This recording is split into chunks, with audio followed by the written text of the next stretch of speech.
Bonjour, puisqu'on examine tous les toxiques désastreux pour l'écologie du corps humain, nous avons vu le sucre, nous avons vu le sel, maintenant on va voir les colorants alimentaires.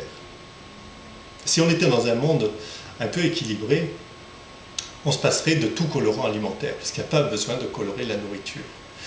Quand vous mangez une betterave crue ou des épinards, vous voyez les vertus colorantes de ces légumes, et tout va très bien en restant proche de la nature. Il se trouve que l'humanité est un peu folle à certains égards et qu'elle est partie sur une utilisation excessive et délirante de la chimie, puis qu'on met des colorants de partout.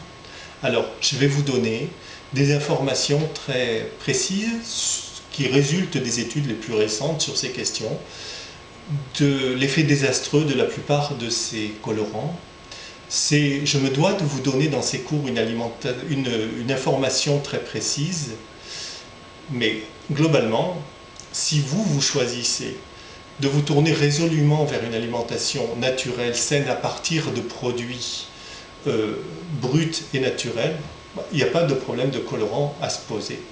On se pose les problèmes de colorant que lorsqu'on est dans l'achat de la nourriture industrielle, dans les supermarchés en France, dans les épiceries québécoises. Bon.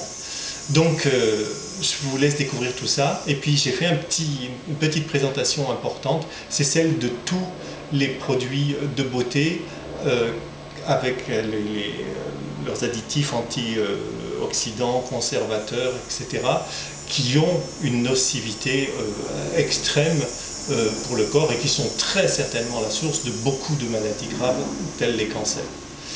Donc, bonne découverte et à bientôt pour le cours suivant.